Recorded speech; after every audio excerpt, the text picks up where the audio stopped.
Do you have an independent mind? If so, I hope you'll subscribe to my YouTube channel. Just click on the subscribe button, ring that little bell, and stay up to date with my daily content. Thank you.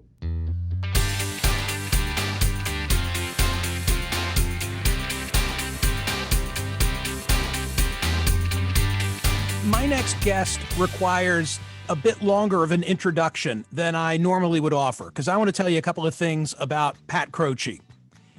Years ago, when our four children were much younger, my wife and I went to an estates lawyer. I'll give him a shout out, George Reiter. We were drawing up wills. And as part of that process, we had to make an important decision. Who will raise our four children should, God forbid, something happen to the two of us? In other words, what if we're on a flight without them and, the worst case scenario occurs? After seeking their permission, we selected our next door neighbors, Pat and Diane Croce. Such is our love for the Croces, our respect for the Croces, that we decided if there were anyone who ever had to raise our children, we'd want it to be Pat and Diane. We also knew the kids would have a hell of a lot of fun, truth be told. I should also add that Pat and Diane's house was immensely larger than ours. So much so that there really was the day that I heard banging on the front door, came out to see what was going on, and asked a guy who was nailing a Christmas wreath to the front door, "What are you doing?" And he said to me, "Well, isn't this the Croce pool house?" True story. It happened. Pat's name is probably known to many of you. He has had a hell of a career, many careers in sports medicine. Pat Croce started as a physical therapist. He became the physical therapist for any number of Philadelphia's stellar athletes, pro athletes, including members of the Philadelphia 76ers. He ultimately becomes the president and one of the owners of the Philadelphia 76ers. This was in the Allen Iverson era of the team, which was such a heyday. He's a serial entrepreneur. He's a masterful public speaker. He had a national television program of his own for a while called Pat Croce is Moving In. In the day, he fashioned himself as a pirate. I'm going to have to ask him whether he still does. He was a Key West kind of a guy. I remember, and if you look on my Facebook page right now, you'll see a great photograph of the two of us smoking cigars and celebrating Pat's 60th birthday. The best known bars in Key West, he owned, or at least used to own them. I would describe Pat as a type A personality, a hard charger, an achiever, a confidant of mine, a mentor of mine, who mentored me through many professional ups and downs. In fact, so many downs that despite his sort of inbred sense of optimism, I think he almost threw in the towel on me. We'll have to ask him about that as well. 6 years ago, he underwent a life change. He's a different man today. He's been on what he describes as a spiritual journey inward. I think I can also tell you that new outlook on life maybe better positioned him so that when he had a health concern more recently, he was able to fight it with new resolve and a fresh outlook. He's here today because he's written a fabulous essay for Smirconish.com. It has nothing to do with politics, or maybe it does. The title is Know Thyself, and this is Pat Croce. Hey, Pat, what a privilege to have you back on the program. Michael, good morning. It's great to be with you. Thank you. What happened 6 years ago? Michael, I was reading a travel magazine on a plane ride to Key West by a man named Pico Iyer. Never heard of the guy. He wrote a book called Stillness, has a TED talk on stillness. Stillness had no effect on me because I was in perpetual motion. But he said one line in it. Most of our life occurs in our head: memory, imagination, speculation, interpretation. So if you want to change your life, you best begin by changing your mind. And I went, it was like a Zen Satori. It was like a moment of no mind, a sudden inspiration. Can you change your mind? I can change a body. I changed all kinds of bodies, from injured to good, good to great. But can you change your mind? I can change an opinion, but can you change your mind? And can that change your perspective of the world? Can you find more peace, love, and happiness in what you normally see? And so I went to the TED Talk on stillness. I thought stillness meant sitting still. Then I went from there to a TED Talk on mindfulness. Didn't even know how to spell the word. I had no idea what it meant, by a guy named Andy Podicombe. You may have heard of him. He created the Headspace app for meditation. And from there, I went to a third TED Talk on happiness by a French Tibetan monk named Mathieu Ricard, where all the meditation, all the MRIs were done on a meditative brain at the University of Michigan, were his back in the day. And it had such an impact on me that I thought to start investigating and inquiring. And then for the next really hard, even to this day, hard inward investigation, inquiry, who am I? What is the knowing with which I know this experience of the world? And I would just, because you don't know the world without knowing the nature of the mind that interprets the knowing of the world. And so I wanted to know exactly, what is this scary creature on top of my shoulders? And it's not even on top of my shoulders. That's how much I knew. I knew nothing. I never meditated, nothing. So that was the beginning, bro. And there was a crack in the so-called mind. There is no such thing as a mind, nevertheless, but a crack in it, which let the ego, that separate self, start to strain out. And you start realizing these truths that have been passed on down by the Bible or the Tao Te Ching or the Upanishads or all the great ancient teachings are still alive today.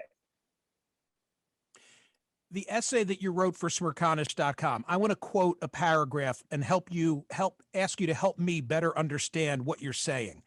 Describing your old self, you say, I was of the solid opinion I could easily identify myself with a flash of memorable photos, a family tree, an academic report card, an elevator pitch of egoic achievements, a zodiac sign, a physical self-assessment, a religious attachment, and a political party affiliation. Sound familiar? All are Yes. identifiers that originated as attachments to thoughts and feelings of who I thought I was. In short, I was only what the voice in the head said I was. If you're saying to yourself, what voice in the head? That one. Oh, to realize how ignorant I truly was. Talk to me about that. That's the first step, I believe, Michael, is to realize and recognize that there is this ongoing, consistent chatter in your head, or you think it's in your head, that you think is you.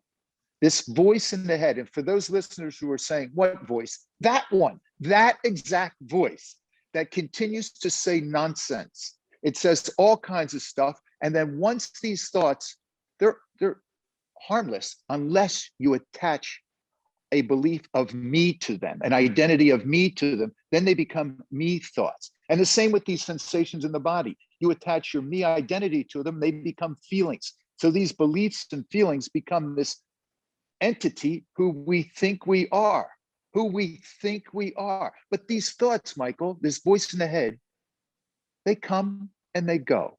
But what does not come and go is that which is aware.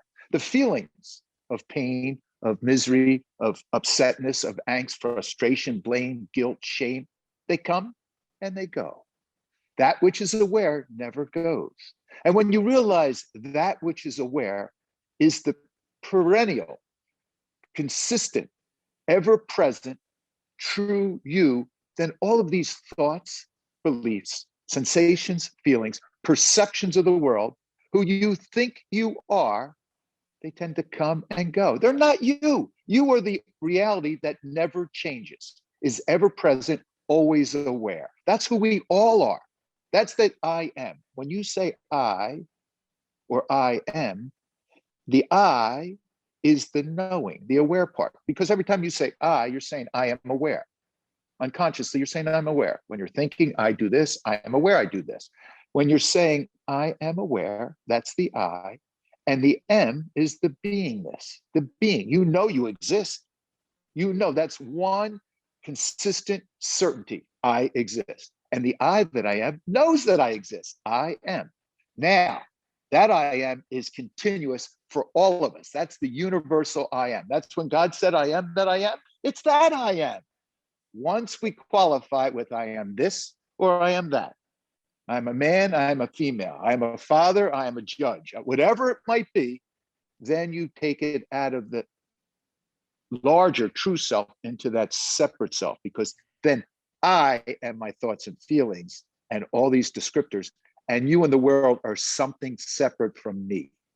And once that separation occurs, then by definition, all the fears, because I'm fragile, I'm fragmented, I'm going to die. The fundamental fear of death pervades this sense of separate.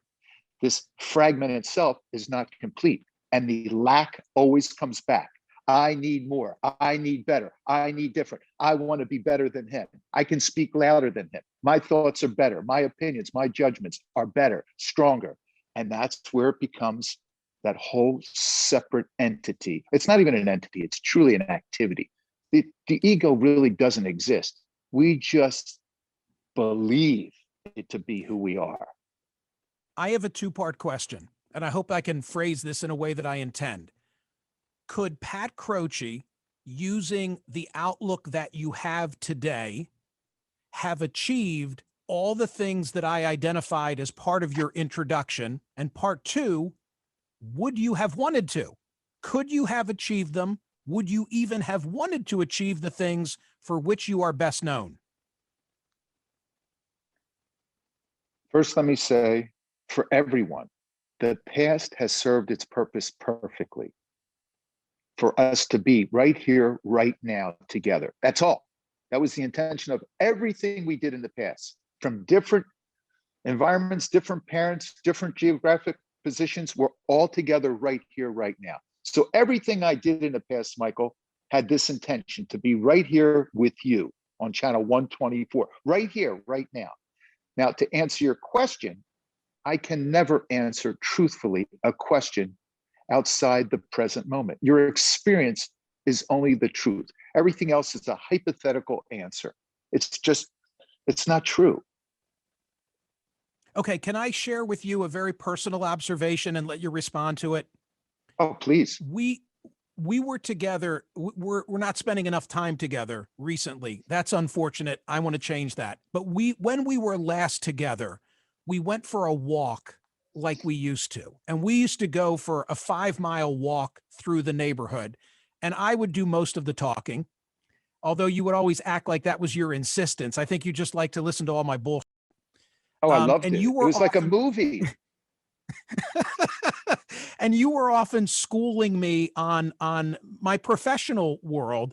Um, and I get the feeling that when we were last together and we had the walk, and for me, it's like old times because I'm still the guy out there hustling and trying to do this, that, and the other thing. But I wondered when the walk was over, if you looked at me and thought, wow, man, that's where I used to be. And I don't want any part of that now. Does that make sense? Yes, it makes total sense. But I didn't think that. What I did think was, I'm happy my buddy's not suffering, because that's the goal. The Buddha only taught one thing: suffering. Because what are we without suffering? Happiness. And that's the desire of everyone. So I love what you do fulfills you with peace and happiness. That's all I care about. That's all I care everyone about. That's what we plan to do with Healed, with the American Cancer Society, is lessen the suffering for those who have this sort of fear hanging over their head. Because fear, pain is inevitable. Suffering from fear is optional, and we can help alleviate suffering. You weren't suffering when we talked. I love to see your transformation of dreams and goals and intentions come into be, and how you were spreading that joy amongst your subscribers and your listeners and your followers and your viewers. That to me was so exciting. So no, that is your unique skill set. See, the ultimate intention for each person in this realm of form is to, one, find the source of our being, our true self, that peace, love, and happiness that we innately are, and then express it in the most unique way that God has given you. And this is your way. And I just kind of like applauded internally, thinking, wow, that's wonderful. And the question is, there's two, Yeah. wait, there's two questions. One, what is my motivation? And two, how is this working for me in the sense of happiness and not suffering? That's really it. Were you happy 6 years ago before you began this inward spiritual journey? Would you say that you were happy then and you are happier now? Or were you unhappy then and didn't know it? That's a great question. Great question. I've never been asked that in 6 years. I would say I was happy, but that happiness was predicated on external objective experience. Now, my happiness and peace is prior to all experience. I pervade everything I'm doing with this peace, love, and happiness. Then it came and went. I would say, on the whole, with a positive attitude, I carried a high vibrational frequency, curiosity, compassion, humor, gratitude, all the presence, but it would go and I would get angry and I'd be upset and I'd be frustrated. How could he say that? How could they say that about me or what? And I would take it personal because I was attached to my thoughts. So now that happiness was more of a state of mind. This happiness is a state of being that we all share. And once you reveal it, uncover it. It's nothing we have to go find. We have to uncover it and unlearn some of the things we've been conditioned to learn to know. Hey, Pat, before you leave me, I want people to read the essay. It's deep. And it's the sort of thing that I need to read 2 or 3 times to fully grasp. But I don't want to tell your health story, especially because I know there's news on the horizon. But is there anything that I should call out, that I should promote, that we should reference? Yeah, you know what? This is really good. And the launch will be on Monday for the American Cancer Society's Healed. But let me just give you a little preview. And I'm sharing with you that when you realize your true self, the I that I am, not the body is a vehicle, an instrument for God to play in this world the best that we can do. So my body was touched by cancer at the end of last year, T-cell lymphoma, not me. The I that I am was not touched. The I that we all are was not touched. My body. So I never had 1 ounce of angst the entire time through surgery, radiation, nothing. I thought I had poison ivy. Now I got this cutlass scar across my chest. And so now, partnering with the American Cancer Society, next Monday, we are going to launch, you can see it on the website, ACS Healed, HEALED, Health and Energy Through Active Living Every Day. And I want every one of you to be part of our movement. Every one of you.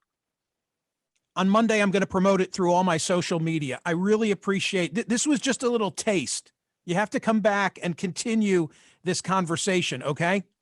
Michael, I love you. Are such a great questioner. You're so curious. And then when your curiosity is peaking, you can't be more present. See, what happens is the questioner and the answer dissolve into just one, and just into this merging of intelligence. Well, And Pat, it's hard. It's hard for me to grasp. I mean, it's like a big change. Look, I'm for you. I am for you 110%. But I'm going to tell you something personal. So let's just go back 6 years. It's your 60th birthday and we are in Key West, right? And Pat, it's Sirius XM. So I'm allowed to say this. We're getting up and we're smoking cigars, right? And I still do that. Okay, that's what I want to know. That's what I need to know. I still do that. No, okay. I still smoke cigars and I still drink. I don't get whacked, but I do. Yeah, no, nothing changed. It doesn't change. How I see the world changes. The world doesn't change. What you and I see is the same. How I see it is just beautiful. All right, I'm for you, man. I am for whatever makes you the happiest you can be. Thank you. Peace, thank brother. you so much. All right, I'll see you soon, I hope. Bye-bye. You got it. I will. Thank you. Here you go.